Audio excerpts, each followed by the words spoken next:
Welcome back to the channel beyond rainbow. तो आइए सुनते हैं क्रेनियम नॉवेल से चैप्टर 7।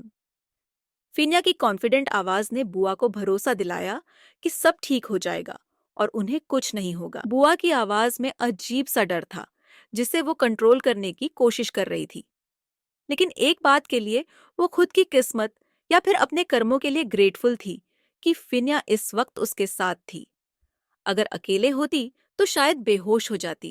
फिनिया बार बार साइड मिरर देख रही थी, लेकिन उसने स्पीड नहीं बढ़ाई। ट्रक बस उनका पीछा कर रहा था। तभी पिकअप ट्रक तेजी से बाईं ओर आ गया और ओवरटेक कर लिया। फिनिया ने स्पीड कम कर दी ये समझने के लिए कि ट्रक आगे निकलना चाहता था या कुछ और, लेकिन ट्रक अचानक सामने आकर रुक गया। फिनिया ने तुरंत ब्रेक्स लगाए। अगर स्पीड ज्यादा होती तो एसयूवी पलट जाती। फिनिया ने पूछा, और कितनी दूर है पुलिस स्टेशन? बुआ ने जल्दी से बताया, 5 किलोमीटर। फिनिया ने एसयूवी को बाएं लेन में मोड़ा और स्पीड बढ़ा दी। ये वही चोर हो सकते थे जिन्होंने प्लेन क्रैश साइट से कुछ चुराने की कोशिश की थी, या फिर उन्हें वो पेपर स्क्रोल चाहिए था जो अब उनके पास था ही नहीं। उनके पास एक ही रास्ता था, जल्द से जल्द पुलिस स्टेशन पहुंचना। फिनिया ने इंजन तेज किया और ट्रक को ओवरटेक कर लिया। शुक्र था कि मेन रोड चौड़ी थी, जिससे बच निकलने का मौका मिल गया। बुआ की तेज सांसों के बीच फिनिया उसे तसल्ली देती रही। वे 10 मिनट से कम समय में पुलिस स्टेशन पहुंच गए और देखा कि ट्रक ने उनका पीछा छोड़ दिया है। उन्होंने पूरी रिपोर्ट दी और उसी दोपहर शहर लौटने के लिए निकल पड़े। हादसे के बाद से बुआ चुप थी। चेहरे पर हल्की घबराहट साफ झलक रही थी। फिनिया ने गाड़ी चलाते हुए पूछा, क्या उसे भूख लगी है? बुआ ने धीमे से जवाब दिया, बिल्कुल नहीं, अब भी सांस लेना मुश्किल लग रहा है। फिनिया ने कार एक कैफेटेरिया के पास रोक दी और कहा कि पहले कुछ खा लेना चाहिए, जब शॉक कम होगा तब भूख भी लगेगी। बुआ ने सिर हिलाकर सहमति जताई और पूछा, क्या उसे कोई अंदाजा है वो लोग कौन थे? फिनिया ने इनकार कर दिया, लेकिन अंदाजा लगाया कि शायद वही लोग थे जिन्होंने इंसिडेंट साइट खंगाली थी। उसने सुझाव दिया कि प्रिकॉशन के लिए उन्हें स्कल की रेप्लिकास बना लेनी चाहिए। 20 मिनट बाद भी बुसाया की भूख गायब थी। हादसे के बाद सब समझने की कोशिश कर रही थी, लेकिन दिमाग उलझा हुआ था। पुलिस से भी ढंग से बात नहीं कर पाई। लगभग पूरा समय फिनिया ने ही संभाला। फिनिया ने सुझाव दिया कि वो पहले उसे इंस्टीट्यूट छोड़ देगी ताकि वो वहां स्कल रख सके, फिर घर तक छोड़ देगी। लेकिन बुसाया ने इनकार कर दिया, ये कहते हुए कि फिनिया ने पहले ही उसके लिए काफी कुछ किया है। उसने बस उसे इंस्टीट्यूट के पास उतार देने को कहा। फिनिया हल्के से मुस्कुराई, कोई बात नहीं, तुम्हें मुझे रीपे करने का मौका जरूर मिलेगा। बुआ ने हल्के सार्कास्टिक अंदाज में पूछा, क्या सच में तुम्हारे पास इतना समय है? और मैं तुमसे कांटेक्ट कैसे करूं? फिनिया ने बिना भाव बदले कहा, तुम्हें मेरी खबर खुद मिल जाएगी। बुआ झुंझला गई और कहा, इतनी मिस्टीरियस क्यों बन रही हो? फिनिया ने सीधे कहा, मुझे तय करना है कि यहाँ रुकूं या वापस जाऊं। वहां का काम अब भी अधूरा है। बुआ ने गहरी सांस ली। ठीक है, तब तक मैं लो प्रोफाइल रहूंगी और स्कल की बैकग्राउंड चेक करूंगी। फिनिया ने थोड़ी बॉसी टोन में कहा, जितनी जल्दी हो सके करो। बुआ ने जल्दी से जवाब दिया, कोशिश करूंगी, लेकिन मैं कोई एक्सपर्ट नहीं हूं, तो इतनी जल्दी नहीं होगा। फिनिया ने अब सॉफ्टली कहा, जल्दी करना, मैं सिर्फ तुम ही पर भरोसा कर सकती हूँ। एसयूवी 1 घंटे बाद इंस्टीट्यूट बिल्डिंग के सामने आकर रुकी। बुसाया ने फिनिया को थैंक्स कहा और बैक सीट से अपनी बैग उठाई जिसमें मम्मी की खोपड़ी रखी थी। एसयूवी ड्राइवर ने कहा कि वो 1 घंटे बाद यहीं से उसे पिक कर लेगी। स्कल को सुरक्षित जगह पे रखना और इस बारे में किसी से नहीं कहना। बुसाया ने थोड़ा झिझकते हुए सिर हिलाया और कार से बाहर निकल गई। फिनिया तब तक रुकी रही जब तक बुआ सेफली बिल्डिंग में नहीं चली गई। उसने राहत की सांस ली। फिनिया ने कार स्टार्ट की और ड्राइव करते हुए उसका मन पास्ट की बातों में चला गया। बुआ के साथ कॉलेज के दिन, वो कंपटीशन, वो टकराव और कभी न खत्म होने वाली राइवलरी। पिछले 2 हफ्तों में दोनों के बीच बहुत कुछ बदल गया था, लेकिन उन दिनों की यादें अब भी ताज़ा थीं। फिनिया पुरानी बातें सोचने लगी कि कैसे बुआ अचानक प्रोफेसर निसारा की स्कॉलरशिप स्टूडेंट बनकर आई। उसने फिनिया और बाकी सबको क्वालिटी एग्जामिनेशन में हरा दिया और 1 साल से भी कम समय में इंस्टीट्यूट में अपनी जगह बना ली। उसने बुआ को प्रोफेसर की फेवरेट मान लिया, क्योंकि जहां फिनिया को क्रेट्स और कॉफिन्स उठाने के लिए बाहर भेजा जाता, वहीं बुआ आराम से बिल्डिंग में रहकर अपना रिसर्च पूरा करती। एक दिन जब फिनिया के एडवाइजर ने उसे पोर्चुगल भेजने का प्लान किया, फिनिया ने शांत स्वर में पूछा कि बुआ को क्यों नहीं भेज देती, क्योंकि वो तो हाल ही में वापस आई थी। डॉक्टर निसारा ने उसे समझाया कि बुआ एक रिसर्च पर काम कर रही है और कोई भी फिनिया की तरह केपेबल नहीं है।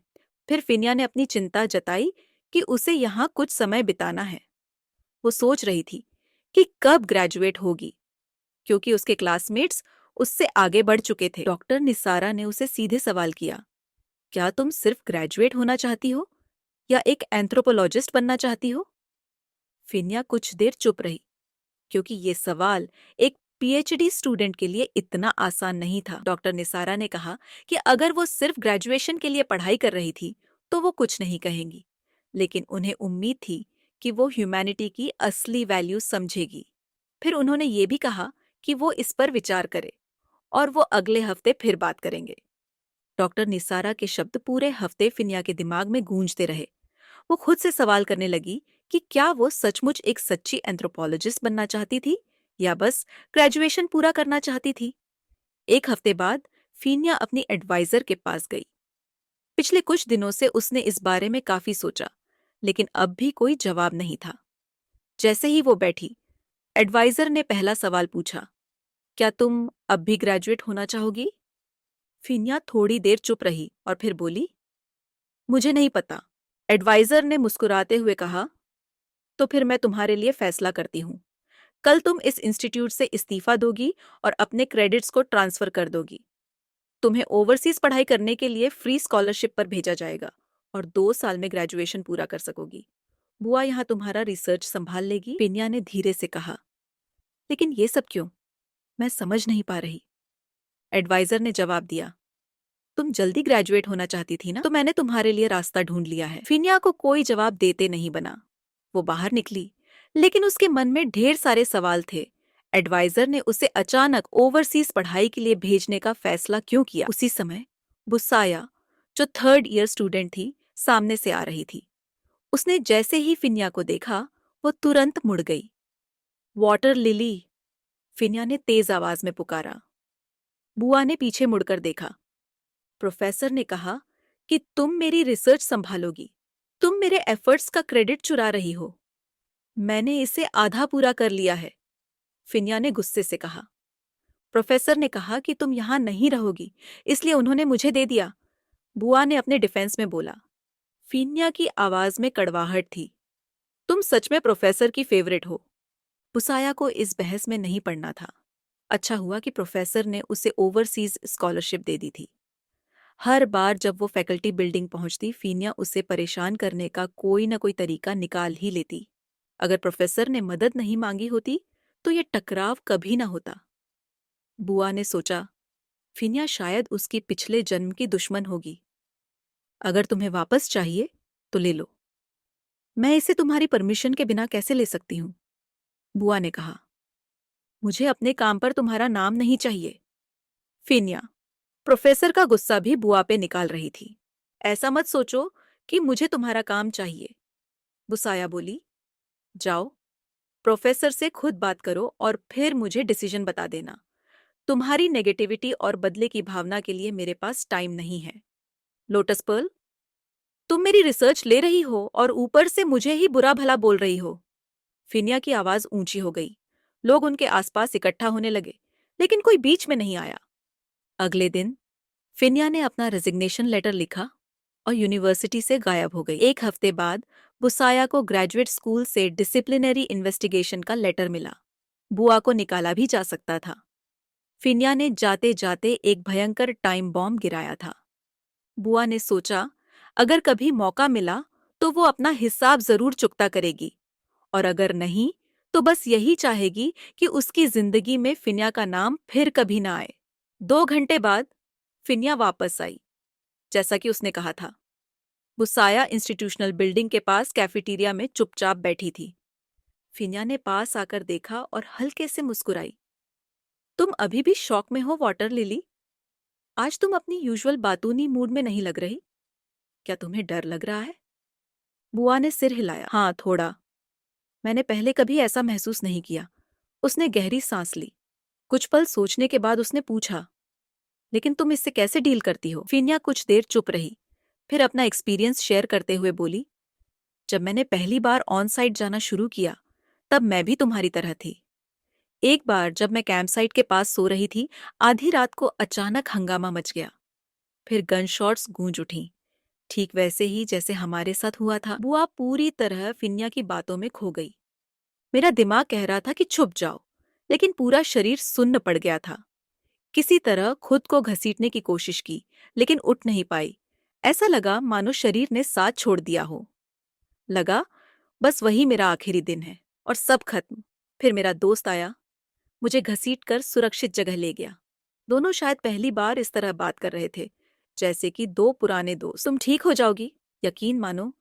फिनिया की आवाज में एक अनजानी सॉफ्टनेस थी। उनकी आंखें मिली, फिनिया की शांत गहरी निगाहें और बुआ की हल्के से कांपती आंखें। बुआ ने खोए हुए ख्यालों में अपने होंठ काटे, सिर हिलाया और दूसरी तरफ देखने लगी। कुछ देर बाद खुद को संभालते हुए बुआ ने पूछा, तुम कब वापस विदेश जा रही हो? फिनिया हल्के से हंसी। क्यों, मुझसे बोर हो गई क्या? बुसाया ने नजरें घुमाई। बस पूछ रही थी, तुम्हारी हेल्प के बदले शायद तुम्हें एक ट्रीट देना चाहती हूँ।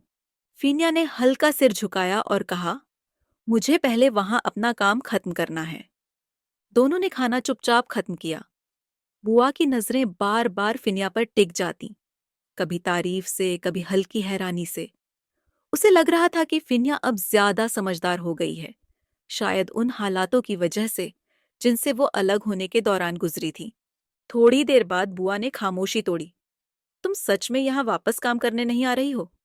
फिनिया बोली, मुझे वहां के लिए असाइंड पोजीशन मिला है, लेकिन मैंने अभी हाँ नहीं कहा। बुआ ने हल्की सांस ली और बोली, अफसोस, प्रोफेसर चाहती थी कि तुम वापस आकर हमारे साथ काम करो। फिनिया की आंखों में हल्की सी हैरानी झलक उठी और कहा, क्यों? उनके पास तो तुम हो। बुआ हल्के से मुस्कुराई और बोली, तुमने देखा कि मैं कितनी यूजलेस हूं। जब हालात हाथ से निकल जाते हैं तो समझ ही नहीं आता क्या करूं। फिनिया ने बुआ की आंखों में देखा और नरम आवाज में कहा, तुम सिर्फ शॉक में थी। बुआ ने पहली बार उसे ठीक से देखा। फिनिया की आवाज में एक अलग तरह की नरमी थी। बुआ ने आगे कहा, मुझे अच्छा लगेगा अगर तुम प्रोफेसर के साथ काम करने आ जाओ। फिनिया ने हल्का सिर हिलाया और हल्की मुस्कान के साथ बोली, मैं वहां क्यों रहूं? सिर्फ तुम्हें परेशान करने के लिए? बुआ ईमानदारी से बोली, प्रोफेसर को तुमसे बहुत उम्मीदें हैं। फिनिया ने सिर झटका, मुझे ऐसा नहीं लगता। जब मैं वहां थी वो मुझे हर जगह भेजती रहती। बुआ ने उसकी आंखों में देखा और कहा, लेकिन अब खुद को देखो। अगर मैं प्रोफेसर होती तो मुझे तुम पर गर्व होता। फिनिया का स्पून पकड़ता हाथ थम गया। उसकी नजरें बुआ की सच्ची और गहरी आंखों से मिली। उसने दिल में कोई अनजाना एहसास महसूस किया। पहले वो नहीं समझ पाती थी कि लोग इस वाटर लिली गर्ल को इतना क्यों पसंद करते थे। अब शायद उसे इसका जवाब थोड़ा थोड़ा मिलने लगा था। अगर मैंने कुछ गलत कह दिया तो सॉरी, बुआ ने धीरे से कहा। फिनिया ने नजरें उठाई। किसने कहा कि तुमने कुछ गलत कहा? कुछ देर की खामोशी के बाद फिनिया बोली, जो मैंने तुमसे कहा था उसे मत भूलना। मैं इसे लेने वापस आऊंगी। ठीक है, लेकिन अगर देर हो तो शिकायत मत करना।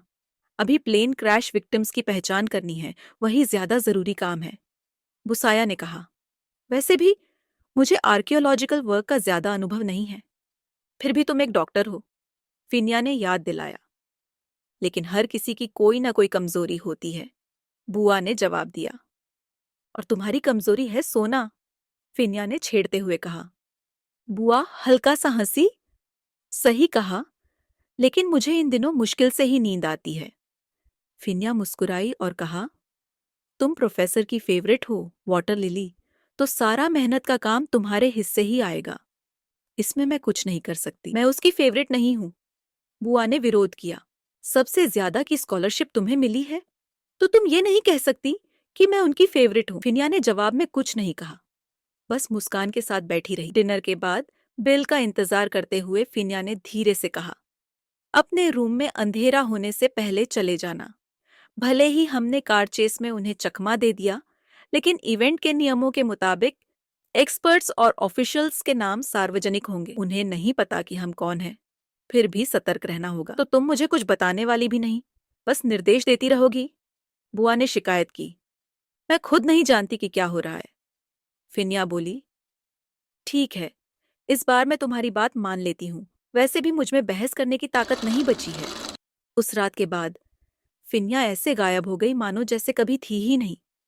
दूसरी ओर प्लेन क्रैश विक्टिम्स की पहचान का पूरा भार बुआ पर आ गया। उसे सांस लेने तक की फुर्सत नहीं थी। मम्मी स्कल का मामला उसके दिमाग से उतर चुका था।